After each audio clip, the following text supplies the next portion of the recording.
الحمد لله رب العالمين والعاقبة للمتقين ولا عدوان إلا على الظالمين وأشهد أن لا إله إلا الله وحده لا شريك له ولي الصالحين وأشهد أن محمدا عبده ورسوله وصفيه من خلقه وخليله سيد الأولين والآخرين اللهم صل عليه وعلى آله وصحبه ومن اتبعهم بإحسان إلى يوم الدين أما بعد. Mes chers frères et sœurs, notre thème aujourd'hui bi'idhnillahi tabaraka wa ta'ala est le regret face à la perte de temps. Le jour du jugement, quand on sera ressuscité devant Allah tabaraka wa ta'ala, certains vont regretter. Ils vont regretter de ne pas avoir rempli leur temps d'adoration, de bonne action. Ce jour-là aura lieu. Il sera inévitable. Certains parmi nous seront heureux, d'autres regretteront amèrement. Car le temps, mes chers frères et sœurs, est la chose la plus précieuse que l'on a. C'est notre capital. On entend beaucoup des gens dire « le temps, c'est l'argent ». Non, le temps, c'est ta vie. Cette vie doit te permettre d'investir un maximum d'énergie pour préparer l'autre vie. Et Allah tabaraka wa ta'ala a juré dans le Coran par le temps. Et quand Allah tabaraka wa ta'ala jure par une chose, c'est pour montrer son importance. Allah tabaraka wa ta'ala dit « Wal fajr wa layalin ashr » par l'aube et par les 10 nuits. Allah tabaraka wa ta'ala dit « Wal asr innal insana lafi khusr » par le temps. L'homme court certes à sa perte. Allah tabaraka wa ta'ala a juré plus d'une fois par le temps pour montrer son importance. Et notre prophète sallallahu alayhi wa sallam dans le hadith d'Ibn Abbas rapporté par le Bukhari a dit il y a deux bienfaits qui ne sont pas appréciés à leur juste valeur. As-sihha wal faragh, la santé et le temps libre. Et le prophète sallallahu alayhi wa sallam dans le hadith rapporté par Tirmidhi selon Abi Barza a dit le fils d'Adam ne fera pas un pas le jour du jugement sans qu'il soit questionné sur 4 choses. Parmi elles, sa vie, comment l'a-t-il passé? Ça, c'est une question que tu vas avoir le jour du jugement. Qu'est-ce que tu vas répondre à Allah? La deuxième question, sa jeunesse, comment l'a-t-il passé? Qu'est-ce que tu as fait de ta jeunesse? Aujourd'hui, on vit une époque où quand tu regardes les jeunes et moins jeunes, comment ils gèrent leur temps, c'est une musiba, une catastrophe. Regarde le nombre d'heures sur Telegram, sur WhatsApp, sur YouTube, sur TikTok. Et ces mêmes personnes-là, quand tu leur dis viens à la mosquée, apprends la religion, écoute un ders, cultive-toi au niveau de ton dîn, qu'est-ce qu'il te dit? J'ai pas le temps. Tu te moques du monde. C'est une réalité. Tu te moques du monde. T'as le temps pour tout, sauf Allah. Tu sais pourquoi? Parce que ton cœur ne contient que l'amour de ces choses d'ici-bas. Si ton cœur était rempli d'amour d'Allah, wallahi, que tu te donnerais les moyens d'apprendre le Coran, de le comprendre, de le méditer, de le mettre en pratique, de venir à la mosquée, d'obéir à tes parents, de ne pas les faire craquer comme certains. Si aujourd'hui on perd notre temps et on s'est éloigné d'Allah et qu'on est devenu insouciant, c'est parce qu'on n'entretient pas notre foi. Alors que le prophète sallallahu alayhi wa sallam a dit, la foi s'use comme s'use le vêtement, renouvelez votre foi. S'il vous plaît. Et c'est une question, wallahi, elle sort du cœur. Quand vous avez vos vêtements, ils se sont usés, là, l'hiver approche, qu'est-ce que font les gens? Tiens, ce manteau-là, ça fait plusieurs années, il est usé, il est déchiré, il me faut un nouveau manteau. Cette paire de baskets, cette paire de chaussures, allez, ça fait un temps, il faut renouveler. Tout ce qui est matériel, tu fais le nécessaire pour renouveler. Je parle même pas de ceux qui suivent la mode, msakin, qui sont emprisonnés dans le monde de la mode. Oui, ils sont pas libres, ils sont emprisonnés. Il y a tel téléphone qui est sorti, il me le faut. Il y a le nouveau, il est sorti, il me le faut, et ainsi de suite. Parfait. Très bien. Donc tout ce qui est matériel, tu vas chercher à le renouveler. Ta foi, quand est-ce que tu cherches à le renouveler? Ça date de quand la dernière fois où tu as ressenti le besoin de renouveler ta foi? Il y en a malheureusement, ça fait même pas partie de leurs objectifs. Pourquoi? Parce que tranquille, on a le temps. Non. C'est ça le piège. Tu crois que tu as le temps. La mort subite. Ça fait partie des signes de la fin des temps. De plus en plus, on a des jeunes et des moins jeunes qui meurent du jour au lendemain, dans son sommeil, en train de conduire. Écoutez attentivement, s'il vous plaît. Allah tabaraka wa ta'ala nous dit dans le Coran, et méditez bien sur les quelques versets qu'on va vous citer. كَأَنَّهُمْ يَوْمَ يَرَوْنَهَا لَمْ يَلْبَثُوا إِلَّا عَشِيَّةً أَوْ ضُحَاهَا. Le jour où ils en verront l'avènement, le jour du jugement, il leur semblera n'être resté sur terre qu'un après-midi ou une matinée. Le prophète nous a dit que ma communauté va vivre entre 60 et 70 ans, peu d'entre eux dépasseront cet âge. Dis-toi que le jour du jugement, quelqu'un qui a vécu 70 ans, 80 ans, allez, un siècle, Allah il nous dit, il leur semblera n'être resté sur terre qu'un après-midi ou une matinée.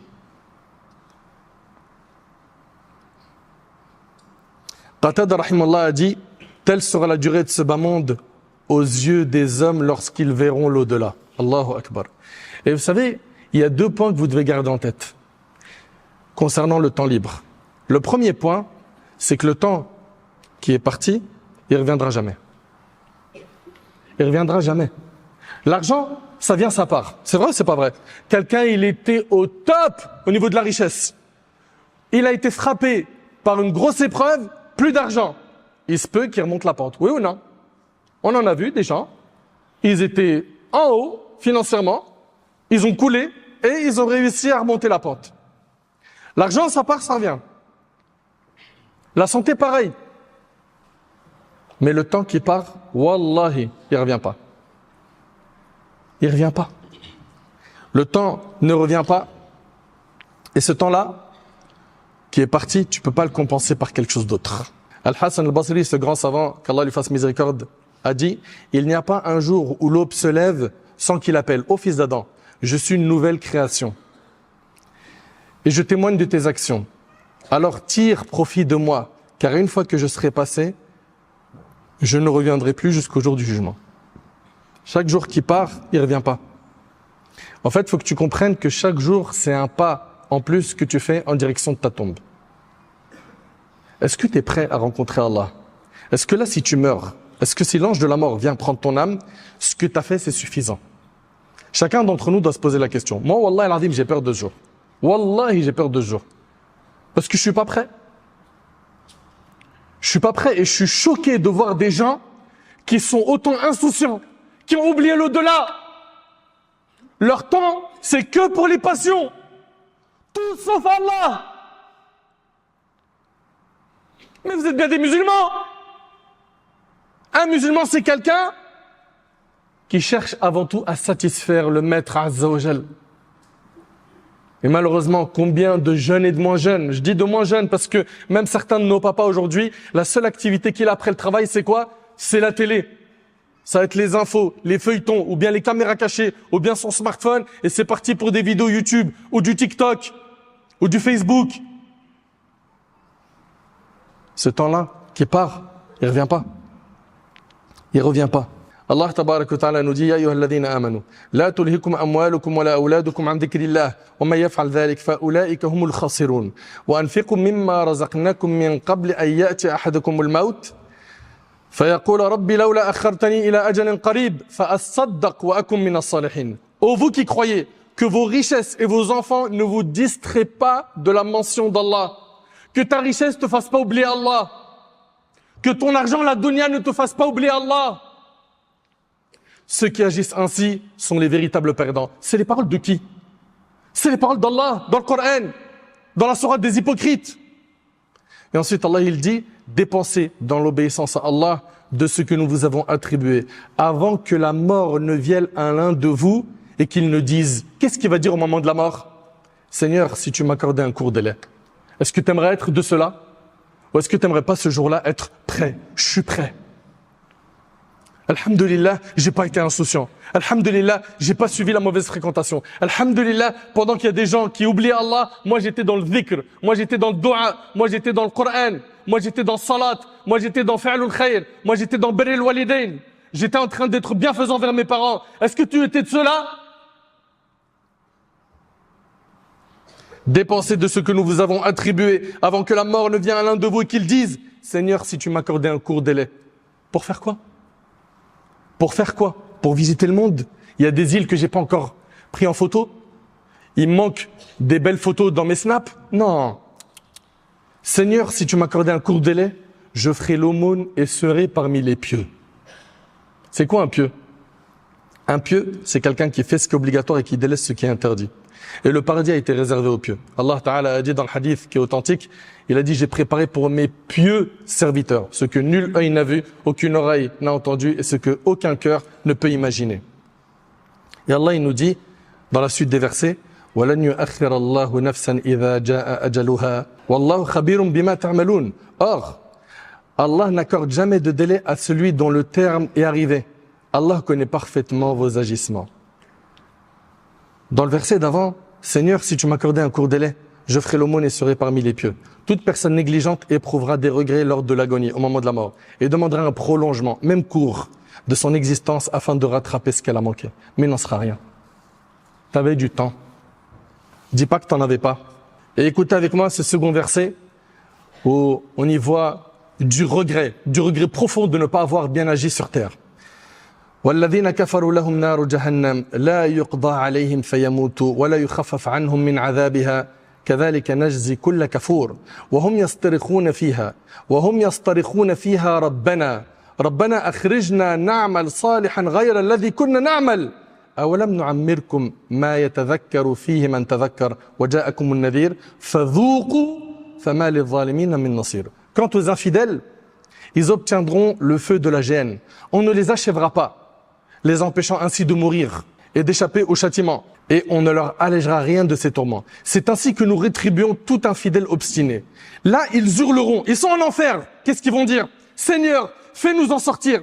Nous accomplirons des œuvres pieuses, contrairement à ce que nous faisions auparavant. On est anesthésié d'une anesthésie générale par l'amour de la dunya. Il n'y a que ça dans notre tête, l'amour de ce monde. Et en islam, il t'est pas interdit de profiter de la vie d'ici-bas. Simplement, tu dois rester focus sur l'au-delà. Et quand tu profites dans un cadre qui est légiféré par Allah. Seigneur, fais-nous en sortir. Nous accomplirons des œuvres pieuses, contrairement à ce que nous faisions auparavant. On leur répondra. Regardez la réponse dans le Coran. Ne vous avons-nous pas accordé une vie suffisamment longue pour réfléchir si vous l'aviez voulu? Allahu Akbar. Allahu Akbar. Mes chers frères, mes chères sœurs, est-ce que vous méditez bien tous ces versets? Nous, on est musulmans, on croit en tous ces versets. Mais pourquoi il n'y a rien qui change dans notre vie? Pourquoi on entend autant de rappels? On vient à la khutbah de Jumu'ah, on mange des recharges de foi et on ressort, il n'y a rien qui bouge. Pourquoi? Pourquoi ton souci majeur, c'est pas d'avoir la satisfaction d'Allah, c'est d'être un parmi les occupants du Firdaus, le plus haut degré du paradis. Ne vous avons-nous pas accordé une vie suffisamment longue pour réfléchir si vous l'aviez voulu? Un messager n'est-il pas venu vous avertir? Goûtez donc au châtiment. Les transgresseurs ne bénéficieront d'aucun secours. Allah Tabaraka wa Ta'ala nous a comblés de bienfaits. Parmi les grands bienfaits, c'est qu'il nous a donné du temps libre. C'est un bienfait qui n'est pas valorisé. Comment nous on utilise ce bienfait? On le détruit. Les jeunes, ils s'appellent, est-ce que tu as un plan pour tuer le temps? Pour tuer le temps? Inna lillahi wa inna ilayhi raji'un. C'est terrible. C'est terrible. Au lieu d'utiliser ce temps pour se rapprocher d'Allah, pour faire quelque chose d'utile pour ce bas monde, pour augmenter leurs connaissances par une science profane qui leur sera utile, pour faire des formations, réussir leurs études, réussir leurs diplômes, etc. Ni il s'en sert pour ce bas monde, ni il s'en sert pour l'au-delà. Abdullah ibn Mas'ud radiyallahu anhu, ce compagnon, il disait, je ne regrette rien. Regardez l'éducation du prophète sallam. Ça, c'est un compagnon du prophète sallam. Il dit, je ne regrette rien. Autant que le regret que j'éprouve pour un jour où le soleil s'est couché, mon terme de vie a diminué et mon action n'a pas augmenté. Ce qu'il regrette le plus, c'est qu'un jour passe sans que ses œuvres aient augmenté. Parce que le fruit de cette science que tu apprends de la religion, c'est quoi? C'est al-amal. Al-amal salih, c'est le fait de faire des bonnes actions. Si toi t'apprends la religion et qu'il n'y a pas de fruit, il n'y a pas de pratique religieuse, il n'y a rien. Tu pries, c'est bancal, t'es pas concentré, tu sais pas combien de rak'at t'as fait. Pas de sunna avant, la prière obligatoire, pas de sunna après. Il n'y a pas un moment pour faire du dhikr, s'asseoir et évoquer Allah. Dire subhanallah, alhamdulillah, la ilaha illallah, Allahu akbar. Subhanallah 100 fois, c'est 1000 bonnes actions ou 1000 péchés qui sont enlevés de ton compte. Subhanallah bihamdihi 100 fois, tous tes péchés sont effacés même s'ils avaient le volume de l'écume de la mer. La ilaha illallah, c'est la parole la plus lourde dans la balance. Alhamdulillah, remplis la balance comme c'est dans Sahih Muslim, comme dit le prophète sallam. T'as le moyen de gagner des milliers de hasanat. La hawla wa la quwwata illa billah, le prophète sallam a dit c'est un trésor au paradis. Subhanallah, alhamdulillah, la ilaha illallah, Allahu Akbar. Ces 4 paroles-là, pour chacune d'elles, Allah te plante un arbre au paradis. Et l'arbre au paradis n'a rien à voir avec les arbres de ce bas monde. La ressemblance entre celui du paradis et celui de ce monde est que dans le nom, pas dans la forme. Tu as moyen de gagner énormément de hasanat. Mais non. Est-ce qu'il y a un plan pour tuer le temps? Aujourd'hui, quand on regarde, le temps, il est gâché dans quoi? Il est gâché dans la médisance, les calomnies. La médisance. On mange la chair des gens. Ils se sont assis avec la famille ou avec les potes. On a terminé de discuter, de faire un bilan. Ça fait longtemps, on s'est pas vu, etc. Il n'y a plus rien à dire. Qu'est-ce qu'on fait? On mange la chair de quelqu'un. Ou bien, c'est le loisir et le divertissement. C'est Netflix, sans limite. La télé, sans limite. Les écrans, sans limite. La play, sans limite. Sans limite. Allah Ta'ala, il dit أَفَحَسِبْتُمْ أَنَّمَا خَلَقْنَاكُمْ عَبَثًا وَأَنَّكُمْ إِلَيْنَا لَا تُرْجَعُونَ. Pensez-vous que nous vous avons créé sans but et que vous ne seriez pas ramenés vers nous? Vous pensez que vous avez été créé sans but? Que vous n'allez pas revenir vers Allah? C'est ça que vous pensez? Lorsque la santé, le temps libre et l'argent s'additionnent, ce sont des portes qui mènent aux passions. Et il a été dit, c'est de l'oisiveté que naît l'égarement. Quand tu n'as rien à faire, tu as du temps libre, c'est là où tu t'égares. Allez, je vais plonger sur le net, tiens, je vais suivre lui. Je vais suivre elle. Je vais aller rencontrer quelqu'un dans le haram. Le temps libre, si tu ne l'occupes pas par des choses utiles, le diable, il va tout faire pour que tu l'occupes dans le mal. Al-Hassan al-Basri, rahimallah, il a dit, il ne passe pas un jour sur le fils d'Adam sans qu'il lui dise au fils d'Adam, je suis un jour nouveau, je témoigne de ce que tu fais en moi. Et quand je m'en vais, je ne reviendrai jamais vers toi. Prépare donc ce que tu veux trouver devant toi et reporte ce que tu veux, mais cela ne reviendra jamais vers toi. Nombreux sont ceux et celles qui regretteront le jour du jugement, mais leur regret ne servira à rien. Allah Ta'ala dit وَوُضِعَ الْكِتَابِ فَتَرَى الْمُجْرِمِينَ مُشْفِقِينَ مِمَّا فِيهِ وَيَقُولُونَ يَا وَيْلَتَنَا مَا لِهَذَا الْكِتَابِ لَا يُغَادِرُ صَغِيرَةً وَلَا كَبِيرَةً إِلَّا أَحْصَاهَا وَوَجَدُوا مَا عَمِلُوا حَاضِرًا وَلَا يَظْلِمُ رَبُّكَ أَحَدًا. On déposera le registre des actes de chacun dans sa main. Et on verra ceux qui se rendaient coupables de kufr, effrayés par son contenu. Ils vont dire, malheur à nous, qu'a donc ce livre à n'omettre aucun péché, mineur ou majeur, sans le mentionner. Tout est écrit dans le livre, tout. Le livre de nos actes, tout ce qu'ils ont accompli leur sera exposé. Ton Seigneur ne lèse personne. Habituons-nous à profiter du temps. T'as pris les transports en commun, dhikrullah, évoque Allah. Il y a un dhikr que tu peux faire sans bouger les lèvres. C'est la ilaha illallah. Akthir min dhikri la ilaha illallah. Multiplie le fait de dire la ilaha illallah, la ilaha illallah. En faisant cela, tu es en train d'augmenter tes bonnes actions. Multiplie le fait de dire astaghfirullah. Multiplie de prier sur le prophète alayhi salatu wassalam. Allahumma salli wa sallam ala nabiyina Muhammad. En priant sur le prophète sallam, tu effaces tes péchés par la grâce d'Allah et tes soucis disparaissent, comme cela a été relaté dans un hadith. On doit donc s'habituer à profiter du temps. Dhikr. Les gens pieux, quand il y a un silence, ils sont dans le dhikr, ils évoquent Allah. Ils profitent du temps. Ils ne sont pas là comme ça, bon, rien à dire, allez, téléphone. Premier réflexe. Et enseignons à nos enfants de ne pas perdre de temps, car c'est la chose la plus chère qu'ils possèdent. Abdullah ibn Abdel Malik, qu'Allah lui fasse miséricorde, a dit, nous étions avec notre père dans son cortège. Il nous disait, faites des louanges, dites subhanallah jusqu'à cet arbre. Alors nous faisions des louanges jusqu'à ce que nous l'atteignions. Quand un autre arbre apparaissait à l'horizon, il disait, dites Allahu Akbar jusqu'à cet arbre. Et il nous faisait faire ainsi tout le long du chemin. Des parents qui enseignent à leurs enfants de profiter du temps. La chose la plus précieuse qu'ils ont. Le prophète sallam n'a-t-il pas dit, profite de 5 choses avant 5 choses, parmi elles, ta vie avant ta mort. Ta vie avant ta mort. Et méfiez-vous, mes frères et sœurs, de ceux qui sont insouciants, des mauvaises fréquentations. Ne faites pas en sorte que votre cercle proche d'amis soit des gens qui vous éloignent d'Allah, des gens qui ne pensent jamais à Allah. Non. Pourquoi? Parce que le risque, c'est que tu perds ta foi. Et ta foi, c'est ce que tu as de plus cher. C'est ça qui peut te sauver le jour du jugement. Et sache une chose, c'est que perdre du temps, c'est pire que mourir. La perte de temps, c'est pire que la mort, comme a dit Ibn al-Qayyim. Pourquoi? Parce que la perte de temps te coupe d'Allah, alors que la mort, elle te coupe que de ce bas monde et de ses habitants. Quand tu perds du temps, tu t'es coupé d'Allah. Est-ce que tu réalises? Ton capital, c'est ton temps. Rappelle-toi que des gens diront le jour du jugement, Ya hasrata ala ma farrattu fi jambillah. Et avant qu'on nous dise le jour du jugement, malheur à moi pour mes manquements envers Allah. Tu veux être de cela? Regarde, alhamdulillah, on est vivant. Alhamdulillah, on a du temps. Et surtout, on a la santé. Il y a des gens, ils n'ont pas la santé. Et ils aimeraient faire ce que toi, tu peux faire avec ta santé. Marcher, se déplacer, visiter un malade. Il peut pas. Il est sur chaise roulante. Et si quelqu'un ne le pousse pas, il peut pas bouger. Toi, alhamdulillah, tu as la santé, tu as le temps libre. Tu as tous les ingrédients qu'il faut pour réussir l'examen du jour du jugement. Rappelez-vous que la mort ne prévient pas. Rappelez-vous que le jour où on meurt, c'est terminé. Ça s'arrête. Et qu'il y a des gens, le jour de la mort, qu'est-ce qu'ils vont faire? Ils vont demander à Allah un court délai. Rappelez-vous bien de ce point. Rappelez-vous que le jour de la mort, il y a des gens qui vont demander à Allah un court délai. On veut un court délai pour faire le bien. On aurait pu assurer, mais on ne pensait pas à Allah. Enfin, j'implore Allah subhanahu wa ta'ala de faire en sorte que notre temps soit utile. J'implore Allah tabarak wa ta'ala de nous pardonner nos nombreux manquements.